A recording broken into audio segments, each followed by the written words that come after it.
Assalamualaikum warahmatullahi wabarakatuh. Alhamdulillah rabbil alamin. Allahumma salli wa sallim wa barik ala sayyidina Muhammadin wa ala alihi wa sahbihi wa sallim. Ilahi anta masudi ridhaka matlubi a'tini mahabbataka wa ma'rifataka. Jamaah sekalian, kan makan zaman-zaman pada zaman dahulu kala ada seorang syekh yang bernama Syekh Abdurrahman Balhajaban.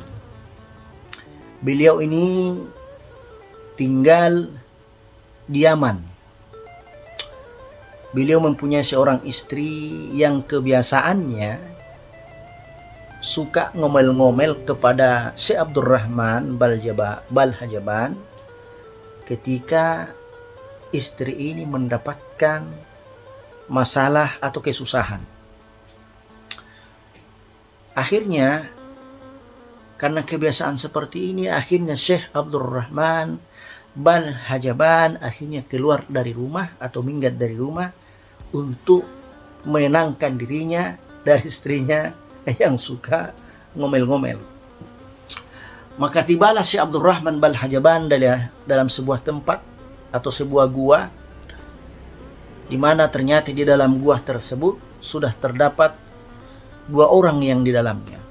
Maka kedua orang tersebut mengatakan, kalau kamu ingin bergabung dengan kami, maka kamu harus piket atau bisa menyediakan makanan kepada kami.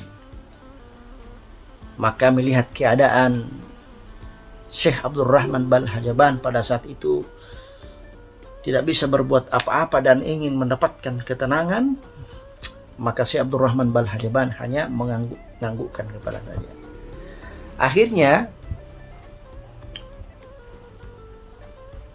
keduanya masuk ke dalam gua bersama Syekh Abdurrahman Balhajaban. Maka Syekh Abdurrahman Balhajaban pun melihat kedua orang tersebut disibukkan dengan sholat, dengan berzikir, dengan berdoa, dengan bersalawat kepada Rasulullah SAW dan membaca Al-Quran. Ketika datang waktu makan di siang hari, maka berdirilah salah satu dari dua orang tersebut melaksanakan sholat sunnah 2 rakaat. Dan ketika selesai melaksanakan sholat 2 rakaat, maka dia menengadahkan tangan ke langit meminta makanan kepada Allah Subhanahu wa taala. Maka seketika itu turunlah makanan dari langit. Akhirnya mereka pun makan secara bersama-sama. Ketika tiba malam hari, maka tibalah giliran salah satu dari dua orang tersebut untuk menyediakan makanan untuk bisa disantap secara bersama-sama. Akhirnya dia pun melaksanakan sholat 2 rakaat dan minta kepada Allah agar diturunkan makanan dari langit. Maka seketika itu turunlah makanan dari langit dan akhirnya pun mereka makan secara bersama-sama. Setelah datang pagi hari, maka tibalah giliran Syekh Abdurrahman Balhajaban piket untuk menyediakan makanan agar bisa disantap secara bersama-sama. Akhirnya Syekh Abdurrahman berpikir dan tidak tahu harus melakukan apa. Akhirnya beliau pun itba dan melakukan cara yang sama yang dilakukan oleh kedua orang tersebut. Ya, kalau sekarang bahasanya copy paste. Akhirnya Syekh Abdurrahman Balhajaban pergi mengambil air wudhu, melaksanakan sholat 2 rakaat, dan setelah selesai beliau pun menengadahkan tangan ke langit dan meminta kepada Allah agar diturunkan makanan dari langit. Akhirnya turunlah makanan dari langit. Setelah turun makanan dari langit, maka kedua orang saleh itu pun terkejut, kaget. Baru kali ini ada turun makanan dari langit, begitu banyaknya makanan yang bermacam-macam. Padahal ketika kedua orang tersebut berdoa kepada Allah meminta makanan, hanya sedikit yang turun makanan dari langit. Akhirnya kedua orang tersebut bertanya kepada Syekh Abdurrahman Balhajaban, di mana sebelumnya kedua orang tersebut tidak mengetahui bahwa di depannya adalah Syekh Abdurrahman Balhajaban. Akhirnya kedua orang tersebut bertanya kepada Syekh Abdurrahman Balhajaban, "Wahai saudaraku, apa gerangan isi doamu sehingga Allah menurunkan begitu banyak makanan dari langit?"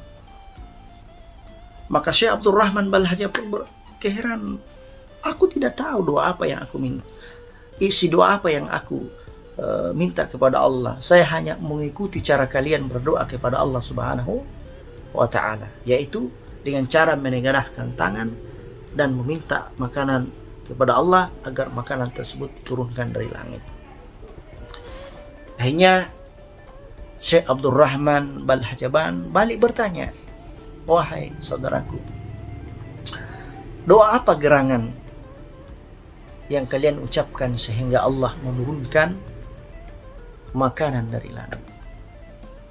Maka keduanya pun mengatakan, "Wahai saudaraku, sesungguhnya kami mendapatkan isyarat dari Allah Subhanahu wa Ta'ala bahwa ada seorang waliullah yang tinggi derajatnya di hadapan Allah disebabkan kesabarannya terhadap istrinya yang suka ngomel-ngomel." Syekh Abdurrahman pun penasaran, siapakah gerangan orang tersebut yang mendapatkan derajat di sisi Allah Subhanahu wa Ta'ala sehingga doa kalian diijabah oleh Allah Subhanahu wa Ta'ala. Maka keduanya pun mengatakan beliau adalah Syekh Abdurrahman Balhajaban. Ketika kami meminta kepada Allah Subhanahu wa Ta'ala makanan dari langit, maka kami bertawassul atas nama Syekh Abdurrahman Balhajaban. Contohnya, ya Allah, Allahumma, ya Allah, Allahumma inni as'aluka wa atawajjahu ilaika bi syarafi walika Syekh Abdurrahman Balhajaban. Atau begini, ya Allah, aku meminta, aku bertawassul kepadamu dengan nama Syekh Abdurrahman Balhajaban agar kiranya engkau turunkan makanan dari langit. Akhirnya Syekh Abdurrahman Balhajaban pun seketika itu berdiri dan mengatakan kepada kedua orang tersebut bahwa saya adalah Syekh Abdurrahman Balhajaban. Akhirnya Syekh Abdurrahman Balhajaban kembali pulang ke rumah dan menemui istrinya dan menceritakan apalah yang telah terjadi. Mendengar kisah tersebut, akhirnya sang istri menangis dan akhirnya menjadi tobat dan merubah sikapnya sehingga menjadi istri yang solehah. Jemaah sekalian dimuliakan Allah Subhanahu wa Ta'ala. Jadi jika kita ingin meminta sesuatu kepada Allah Subhanahu wa Ta'ala dan doa kita agak lamban diijabah oleh Allah Subhanahu wa Ta'ala, maka kita dibolehkan, kita boleh atau bisa berwasilah kepada salah satu kekasih Allah yang kita anggap bahwa orang itu adalah orang yang dekat kepada Allah Subhanahu wa Ta'ala. Nah, bisa kepada guru kita. Nah, kalau kita dalam Thariqah Qadiriyah Naqsyabandiyah, kita meminta, ya Allah, Allahumma inni atawassalu ilaika, saya meminta kepadamu, saya berwasilah kepadamu ya Allah dengan kemuliaan guru kami Syekh Ahmad Shahibul Wafa Tajul Abid. Atau dengan seperti ini, ya Allah, bi karamati Syekh Abdul Qadir Jilani, bi karamati wa barakati Syekh Abdullah Mubarak bin Nur Muhammad wa Syekh Ahmad Shahibul Wafa Tajul Arifin, wa bi karamati wa barakati Syekh Yajih Muhammad Ali Hanafi Akbar, ya Allah, kabulkanlah permintaanku, jadikanlah saya orang yang soleh disebabkan kemuliaan para kekasihmu. Jadi jamaah sekalian mulia Allah Subhanahu wa Ta'ala, demikianlah tausiah singkat dari kami. Mudah-mudahan cerita tersebut menjadi inspirasi bagi kita, pelajaran bagi kita betapa pentingnya kita bertawassul, mengambil sebuah perantara untuk mendekatkan diri kepada Allah Subhanahu wa taala, agar semua hajat-hajat kita atau sebagian hajat-hajat kita itu diijabah oleh Allah Subhanahu wa taala. Sekian, terima kasih. Assalamualaikum warahmatullahi wabarakatuh.